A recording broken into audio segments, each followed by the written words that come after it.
Welcome to Worldview Matters, discussing controversial issues, discerning current events, defending biblical Christianity. No topic off limits. And now, here's your host, David Fiorazo. Hey friends, welcome, brothers and sisters in Christ. Thank you for sharing the podcast and for tuning in. We appreciate you very much. We've got Sean Mcdowell here today. Can't wait to talk to him. It's been years. I've been wanting to have him on the show, but I want to mention one more time, this Thursday night, I'm going to be speaking at Calvary Sunrise Church. It's a free event. We'll be doing a Q&A at around 7:15 p.m. And the topic really responding to what's going on in our culture, in the church, the attacks on believers, and the biblical worldview. So that's this Thursday night, April 11, 6:30 p.m. That's in Oshkosh. Pass that around, please, to your Northeast Wisconsin friends. Okay, guys, you're in for a treat. Dr. Sean Mcdowell is a gifted communicator. He's got a passion for equipping the church, and in particular, young people, and this generation really needs it, I'll tell you. He makes the case for the Christian faith. He's an apologist. He connects with audiences in a tangible way through humor and stories. He's an amazing author as well. He is an associate professor in the Christian Apologetics program at Talbot School of Theology, Biola University. And brother, we just want to get to you right now and just get you on. Sean, welcome to Worldview Matters. Good to see you. David, thanks so much for having me. This is a treat. Yeah, it's a treat for us, man. I'll tell you. And that was, by the way, like friends, that was like 1/8 of his bio and all that you've done. And the first thing right off the bat, Josh McDowell. I mean, most of us who are older, some of us don't look our age, but if you look close, you can see the gray. We cut our teeth on your dad's books, and an amazing pillar in the Christian community. One of the things I've always wanted to ask you, did you feel that pressure growing up with your dad's Josh McDowell? You know, can you share a little bit about that and if that influenced your decision on what to do with your vocation, your ministry? My parents never once put pressure on me to follow in my dad's footsteps. The narrative I remember was God's given you certain gifts, use it for the kingdom, whether that's coaching, whether that was going into politics. I thought that for some time. There was never an expectation from my parents. Even when I started expressing, speaking and doing things like my dad, he was almost more reserved than I expected him to be so, because I think he really realized that there's a lot of criticism and a lot of weight doing what we do. And if you're not in it because you feel equipped and motivated and in a sense called by God, it's going to end in disaster. So any pressure I felt was either other people putting it on me or just self-imposed, but it was never my parents having that expectation at all. Well, like you said, you probably felt it from outside of the home. Just they looked at you like, hey, you're Josh McDowell's son, right? What's Sean going to do when he gets older, when he gets out of high school or whatever? But you went to Biola. I love Biola. I've been there. I knew a couple professors there. Great college, university. And I want to just mention some of your books for maybe some of our newer believers in our audience that may be unfamiliar with your ministry. I mean, the evidence that demands a verdict. I mean, you did that with your dad. Of course, that came out years ago. Also, Evidence for the Resurrection. Set Adrift is a more recent book. You've got, A Rebel's Manifesto. And what else? Apologetics for a New Generation. Is God just a human invention? I mean, it goes on and on. How many are you up to? 20, 30? Where are you at now with books, Sean? Well, some I've written solo, some I've co-written, and a few I've edited. And so it's above 20 books from academic to popular level student books. Wow. Incredible. Great ministry. So before we go on, I want to mention the latest book, which I just recently found out about, and that's why one of the reasons I wanted to talk to you as well. It's a rewrite of something you did with your dad in, was it 2010? Am I going back too far? Yeah, that's right. Mm-hmm. It's called 12 Crucial Truths of the Christian Faith. Can you tell us a little bit about that and maybe what was changed and updated? Yeah, so the heart of that book was to really do what we call relational theology or relational apologetics. So there are some systematic theologies that people have written that walk through sinfulness of mankind, God is triune, God is a creator, but they tend to be very light on application. And then there's some books on relationship that tend to be light on theology, and frankly, sometimes use the translation that makes the point the author best wants to be made. What we really realized is that theology is meant to be lived out in relationship with God, with others, and in a sense with the self and in creation. And so we want to lay out the 12 essential truths that are essential for salvation. That's what we mean by crucial truths. These are Nicene Creed type truths that go back to the really beginning of the church, that are affirmed like Jesus is God, God is triune, salvation is by faith, etc. And then incorporate in that how to live them out relationally. Because you look at Paul's letters, like Romans, Paul lays out, this really robust theology in the opening chapters of Romans. And then you start getting into like chapter 12, and he's talking about what it means to love people in light of that theology. So we wanted to follow that model. Now, really what's different in this book is it's shorter than the 2010 version. And I think people always like more concise, shorter. We've also updated a lot of like the evidence for God that's in one of the chapters. That's been updated because the intelligent design argument has only gotten stronger. And then there's two chapters in particular that I made stronger. I always felt like once a book is out, sometimes I look back, I'm like, oh, if I ever update it, I want to tweak this. And I wanted to make the chapter on human sinfulness more robust, and the chapter on God being a Trinity more robust. And I think both of those we really did. Is that the one, number 3, truth number 3, all have sinned, that chapter? Yeah, that's right. Yeah, that's not really popular, unfortunately, even in some churches. It's just we've got to get back to that biblical worldview. And you've heard the Barna research, Pew, Gallup, and the biblical worldview declining. So your work is really important. And just going back, kind of getting back to the basics. And it sounds like the essentials. It sounds like that's what you did in this book, correct? Yeah, that's exactly right. Sometimes I write timely books. Like I wrote a book on same-sex marriage a decade ago with John Stonestreet. That was very timely because it was the year before the ruling came out. Yeah. This is a timeless book. These are the essential truths the church has always been teaching since the beginning. Now, how we live that out relationally in culture has shifted. But this is a timeless book. Really, the only thing that shifted, like you said, is biblical illiteracy has increased. So you look at the number of self-described Christians who believe that Jesus sinned, who believe that there's other ways to get to God outside of Jesus, is frankly just shocking and alarming. Biblical literacy is at an all-time low. So we're just trying to take these core, essential biblical truths that mark somebody being a Christian across denominations and help people understand them and live them out in today's time relationally. What do you think about what you were just sharing, which we both kind of mentioned about in the church? I mean, you'd expect religious pluralism and syncretism to be popular in our culture, because people like to grab a little bit of everything, kind of like you're making a quilt, a patchwork theology, right? Yeah. I take a little bit of this, a little bit of that. Oh, that sounds good. I'll take some New Age with a little bit of Marxism and maybe, Christianity. Yeah, there's some good things about Jesus.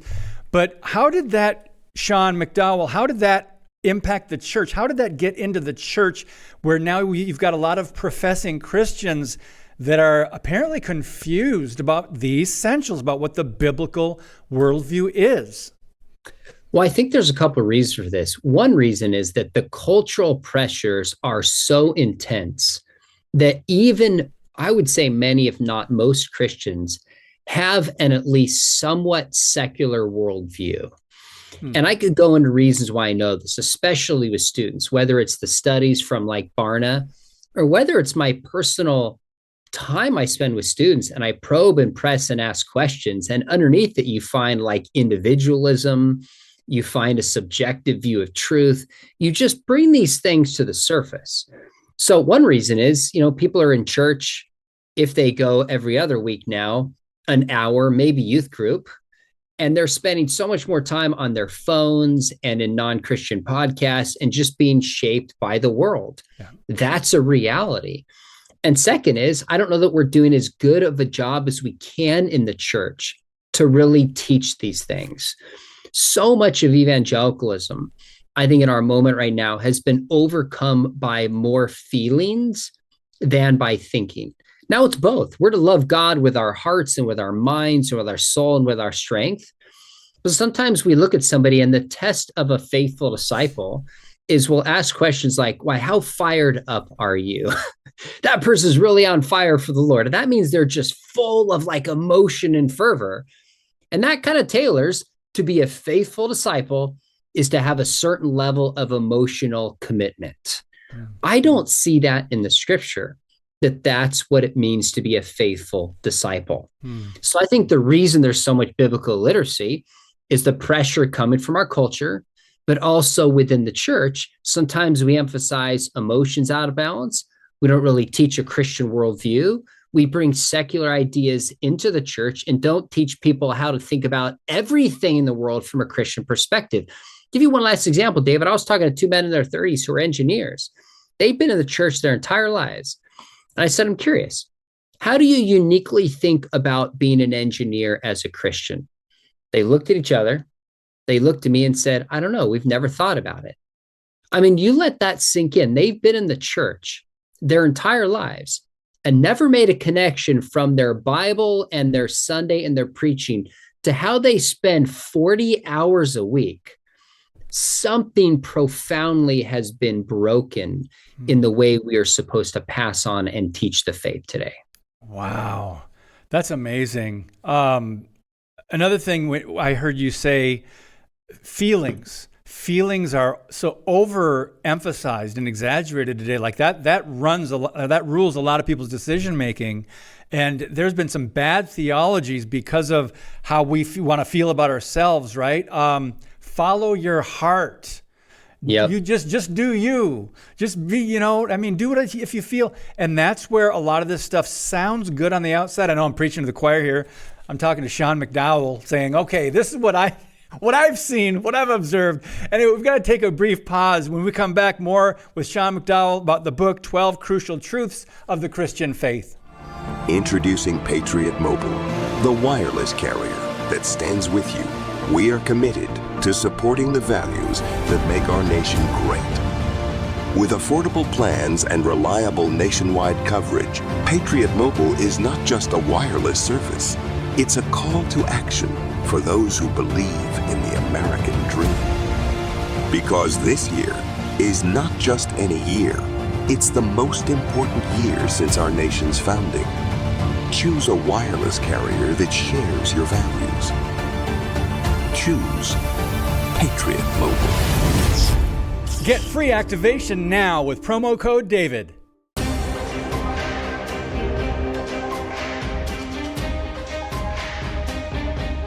Hey friends, if you're listening via audio and you would like to help us, maybe rise in the rankings a little bit, I hear that if you leave a 5-star review, that helps. And also, if you're interested in being a sponsor of Worldview Matters, you can email us. Just go to our website. The easiest thing to remember, worldviewmatters.tv, and our producer will get right back to you. So Sean, let's take a little veer off the book for a moment. One of the things when I was looking at all your website and your press kit under your expertise, apologetics, reaching the next generation, Gen Z, you talk a lot and teach on sexuality and identity. Thank you very much. It's very important. But one of the areas is also cultural engagement. And because we haven't been taught to get outside of church walls generally in a lot of churches, salt and light, we've lost those concepts really, and how we influence culture for righteousness or be ambassadors. So how can we be better in America, particularly at cultural engagement? Well, I guess I would say a couple of things. Number one is we just got to be informed. We have to know what's going on. So I spent a ton of time listening to podcasts like yours that keep me updated on worldview issues and cultural issues.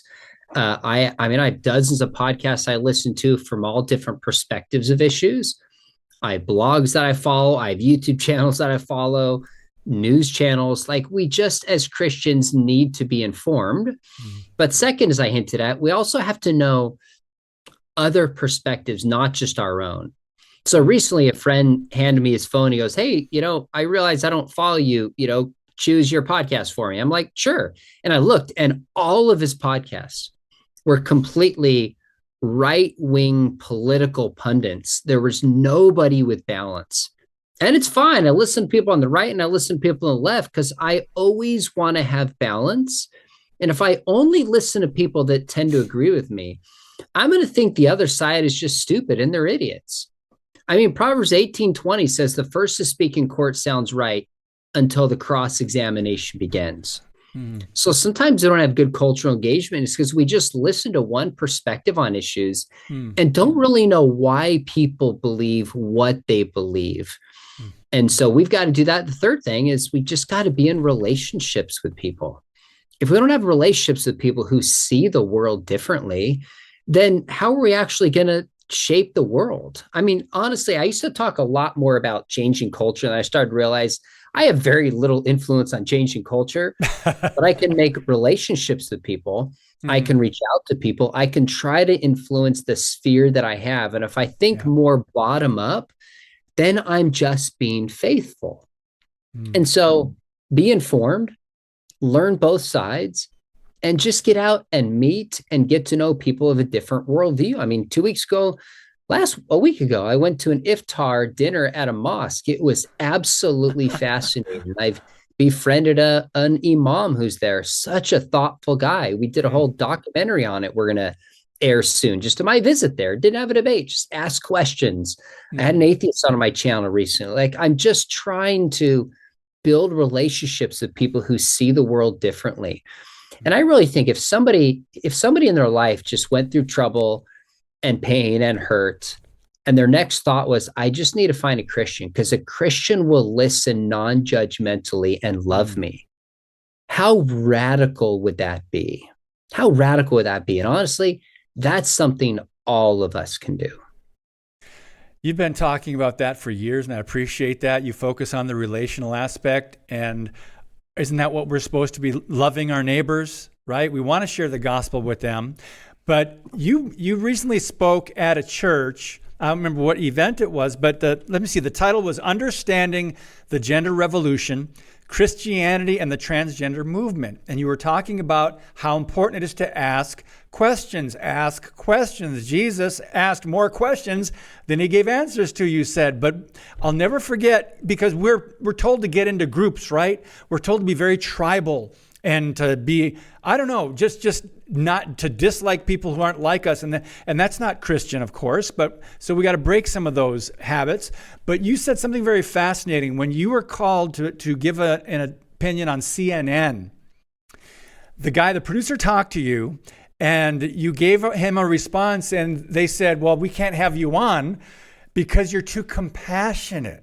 And I know what they're trying to do. We know that game. They're trying to pit, right and left. Good, they're trying to get fire for ratings. Share that a little bit, because that's really a tactic that maybe both sides do, if we're going to be honest, on the media. But go ahead and share that. That was very fascinating to me. This was actually in 2015 when the Obergefell versus Hodges Supreme Court ruling on same-sex marriage came out. CNN was hosting a show in LA. I live in Southern Orange County. And they were having a conversation about how the church was going to respond and beyond to the ruling. So I got a call from the Southern Baptists in Southern California to see if I could go on CNN that night. And there was just no way because of prior commitments taking my kids to stuff. So he gives me the number for the executive producer of the show and says, just call him, see if you can work something out. So ended up calling this guy. It wasn't going to work out. He goes, hey, can I keep your number if something else comes up? I said, sure. Never expected to hear from him. Maybe a couple hours later, I get a call and he goes, hey, I know you can't be here in person, but could you call in? Because we're doing a show on the transition of Bruce Jenner to Caitlyn Jenner. And David, I was literally about to say no, but my son in the back was 11 at the time. He goes, do it, Dad. You'll be on TV. And I was like, okay. Sure, I'll do it because my son wants me to. He asked me, he goes, okay, so what's your position? And as best I can remember, I said something like, I'm a Christian and I know that Jesus loves people who are transgender.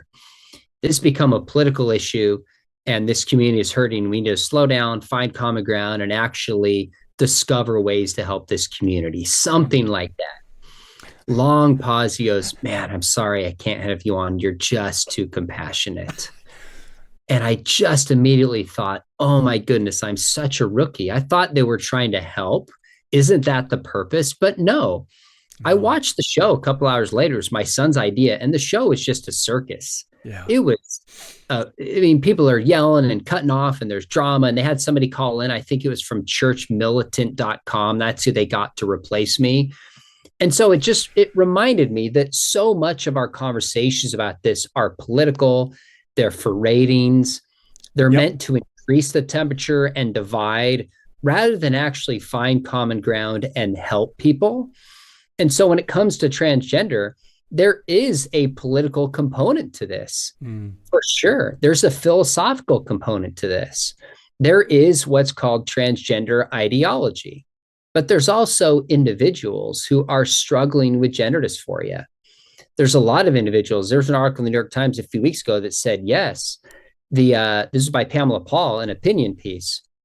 Those who identify as transgender are more likely to have psychological just abnormalities or illnesses, anxiety, depression, etc.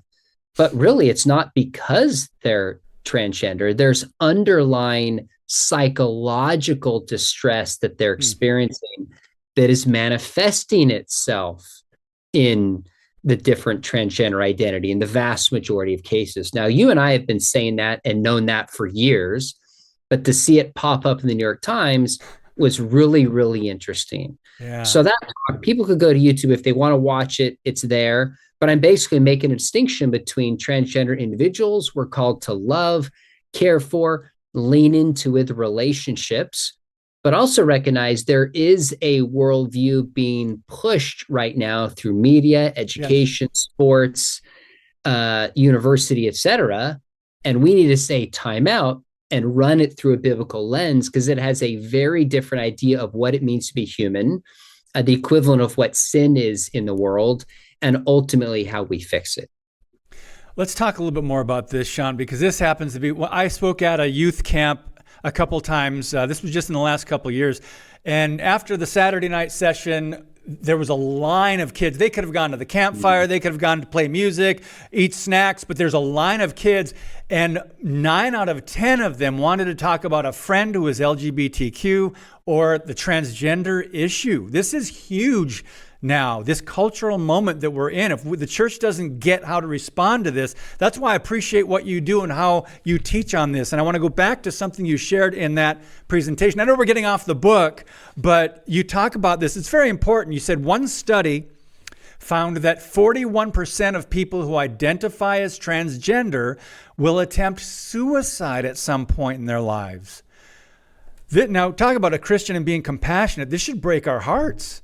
And these are people that are genuinely confused and they're sold lies. Many have been deceived, and they're not all the agenda-driven, the ones that are pushing legislation and trying to access young children. So how can we be better balanced, Sean, in this and understand that so many people there's lives are at stake, not just eternally, of course, but in this case, suicide rates are they're off the charts today. It's very clear that the transgender community has more suffering psychologically, anxiety, depression, loneliness, suicidality than the population as a whole. But the narrative is that the reason for this is the non-affirmation or non-acceptance of society as a whole. So in other words, that means people like you and me and pastors who don't affirm this are causing the suffering.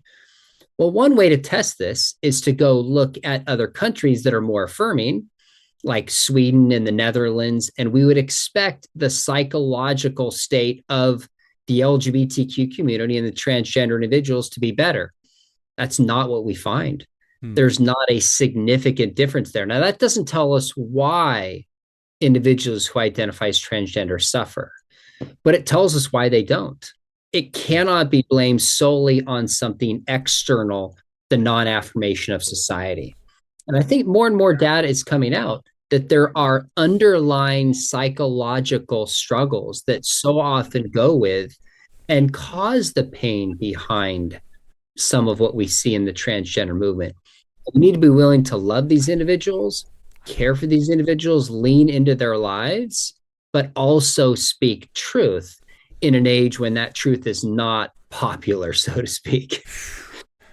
I'll say understatement. Truth is not popular. I mean, there's been a war on truth for who knows how long. And, but we are here for such a time as this, right, Sean? You've got a ministry. I've got a ministry. We've all got work to do. And my goodness, I know it's an uphill battle because the church has not been equipped. The saints have not been equipped from the pulpit. And we can look at the problems all day long. But we've got to start looking at solutions and trying to live this out, as you say, relationally. Lovingly share the gospel. People will have different responses to it. But the book, friends, I want to direct you to Sean's website again, seanmcdowell.org. And also you can go on Amazon and see all of his great books there. But this one, 12 Crucial Truths of the Christian Faith.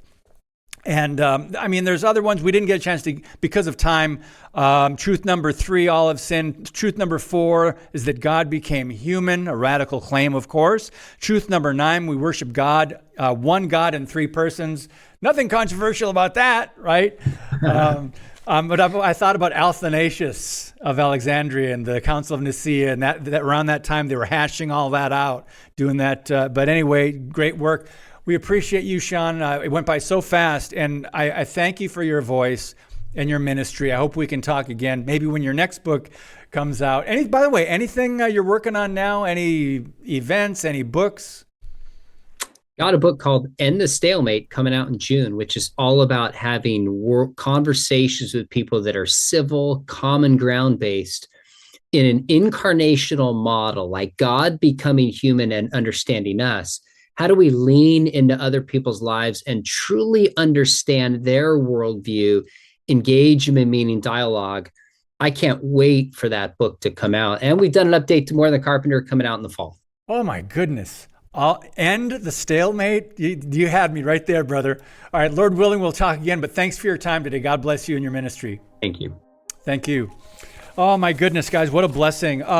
Influential men and women of God we get to talk to and share with. And I hope it really blesses you and edifies you and equips you. And there's great resources that you can find by, just going to our guests' websites on Worldview Matters. Thank you, guys. God bless you. And as always, keep speaking the truth about things that matter.